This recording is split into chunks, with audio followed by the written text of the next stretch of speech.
On peut passer par conséquent à la question numéro 15.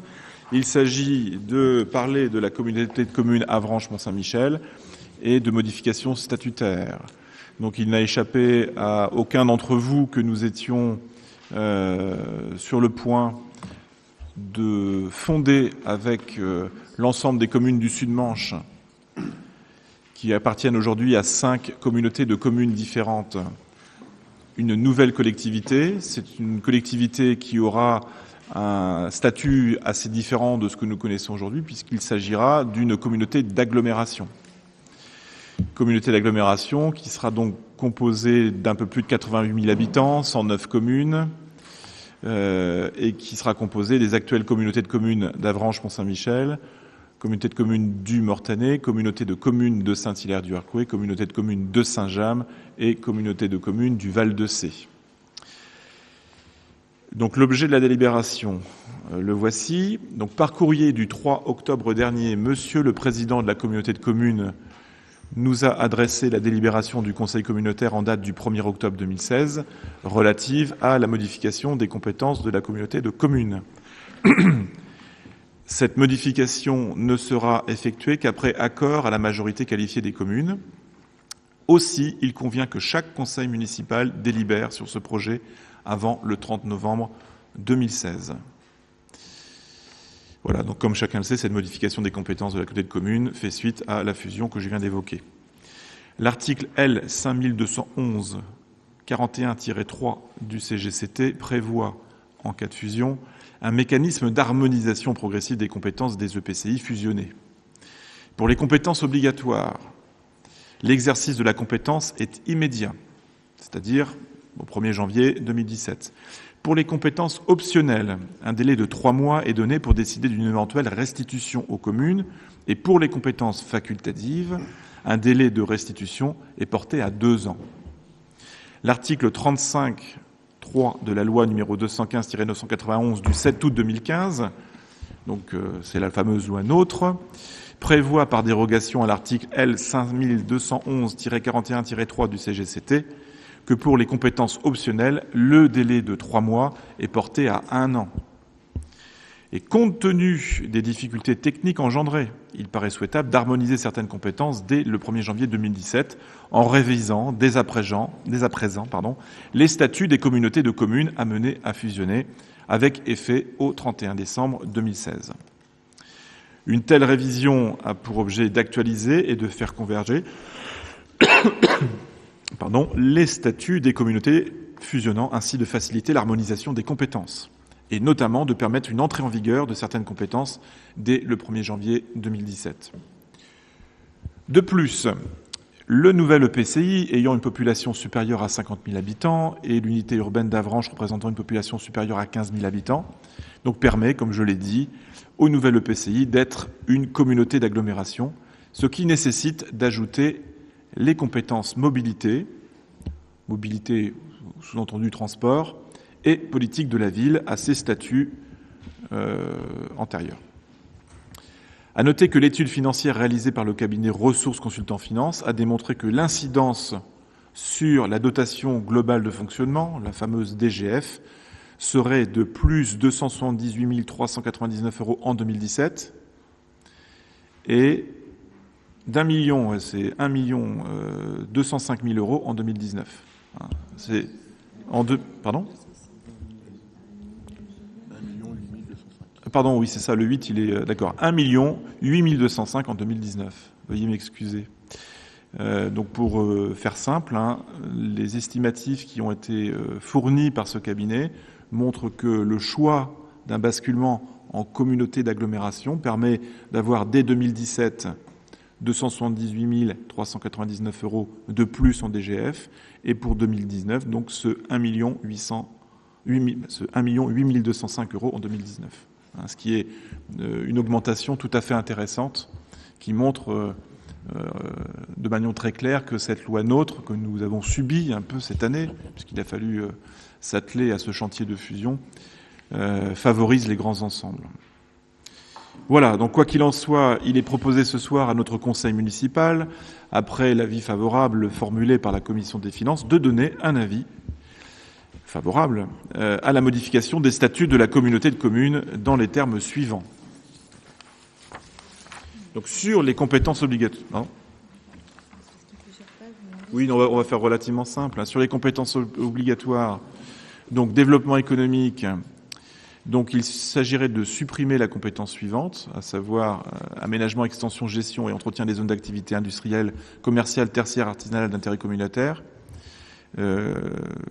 et qui sont d'intérêt communautaire. Donc voici donc à savoir toutes les zones à créer, toutes les zones existantes, donc celles de Modon et d'Aubigny à Pont, la zone de la Villette et du Rocher à Saint-Saunier-sous-Avranches, la zone de la Baie à Saint-Martin-des-Champs, la zone de la Baie au Val-Saint-Père, la zone du V à Pont-Aubeau, la zone de l'Estuaire à Poyet, la zone du Guermont à Juillet, la zone des ports de la Baie à Sartilly, la zone du Grand Chemin du Carrefour des Biards et de la route d'Isigny au Beurre.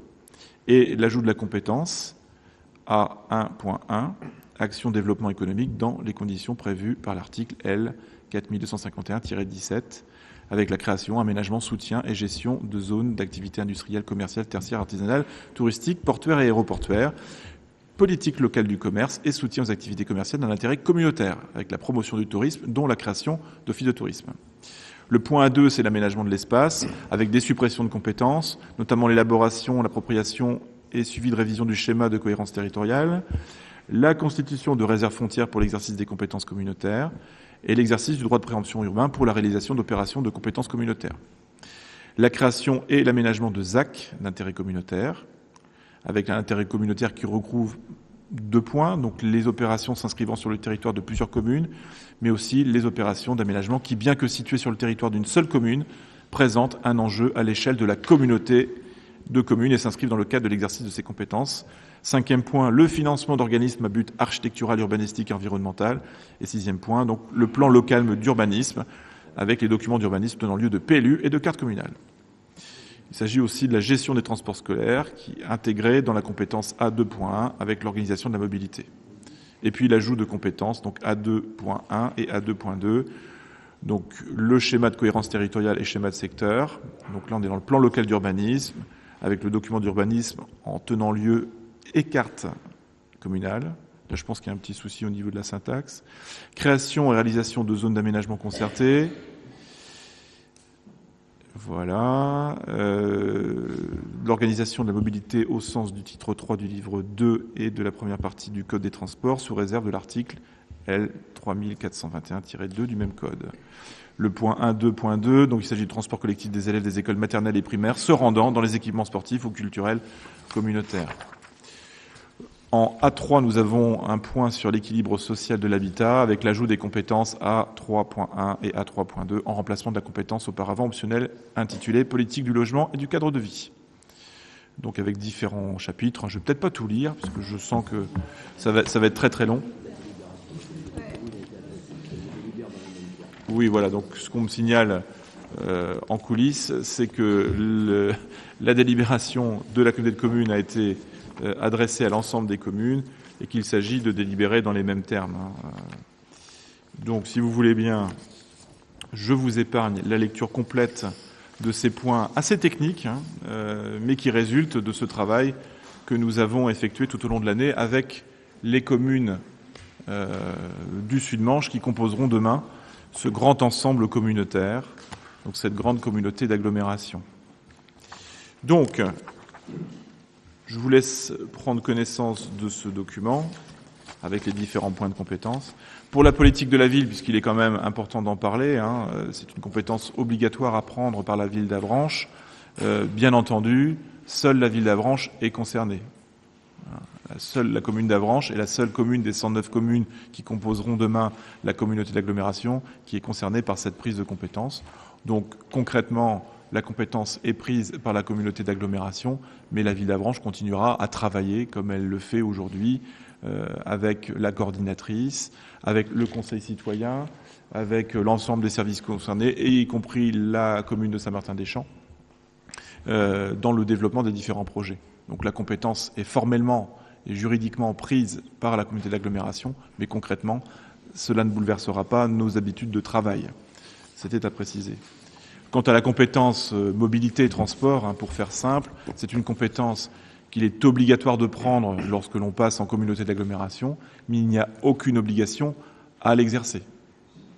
Donc prise de compétence ne vaut pas nécessairement obligation d'exercer la compétence. Voilà pour faire rapide. Alors y a-t-il des questions ou des remarques sur ce point, Monsieur Morazin? Je ferai une petite remarque concernant la mise en place et l'animation d'un observatoire de l'habitat. C'est une chose qui sera importante, très importante, autant dans tous les secteurs qui touchent l'habitat. C'est un projet qui verra le jour et qui sera en corrélation avec les autres organismes qui seront autour de la communauté commune élargie. Merci. C'est vrai que notre future communauté d'agglomération aura fort à faire. Il y a un chantier assez important à mener pendant les mois et les années qui viennent, de façon à mettre en ordre de marche ce nouveau territoire, cette nouvelle collectivité. Y a-t-il d'autres questions, remarques, avant que je mette aux voix cette question numéro 15 ? Madame Leroy. Par rapport au transfert politique de la ville, donc ça veut dire aussi que le personnel sera transféré à la communauté de communes? Alors, pour l'heure, on continue à fonctionner de cette façon-là. Et à terme, bien entendu, la compétence étant prise par la communauté d'agglomération, il y aura un transfert des agents.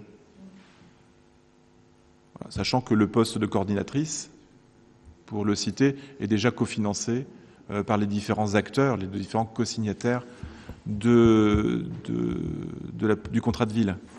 Sauf d'ailleurs par la communauté de communes Avranches-Mont-Saint-Michel, qui curieusement avait refusé de verser les 9 000 € qui correspondaient à sa quote-part. Donc nous espérons que la communauté d'agglomération Mont-Saint-Michel-Normandie, c'est son nom, sera un peu plus constructive dans le cadre de la politique de la ville que la communauté de communes Avranches-Mont-Saint-Michel, qui avait très curieusement, bien que signataire du contrat de ville, refusé de verser sa quote-part. Bon, c'est un point de détail. En tout cas, voilà, là, je manifeste un souhait de voir cette situation rentrer dans l'ordre. Oui. Madame Leroy. Oui, par rapport à votre remarque, je pense que c'est l'ensemble des conseillers communautaires qui n'ont pas souhaité. Il y a dû avoir un vote. Non, ça s'est décidé dans une commission. C'est une commission qui... Ah bah écoutez, Madame Leroy, nous en avons déjà parlé ici. Non, mais on vous expliquera. Alors peut-être pas demain soir dans la commission travaux, mais à une autre occasion, on vous expliquera les choses. Mais en effet, les élus qui étaient dans la commission, et dont Philippe Drelour, avait, alors sans doute faute de bien comprendre les enjeux de la politique de la ville, voté majoritairement contre. Oui, mais qui n'était pas majoritaire. Vous savez, un vote, c'est toujours à la majorité. Voilà, bon, si vous le voulez bien, je vais mettre aux voix cette question numéro 15, à moins qu'il y ait d'autres interventions. Je n'en vois pas. Donc, y a-t-il des votes contre ou des abstentions? Je ne vois aucune main se lever, ce qui signifie qu'à l'unanimité, cette question numéro 15 est adoptée.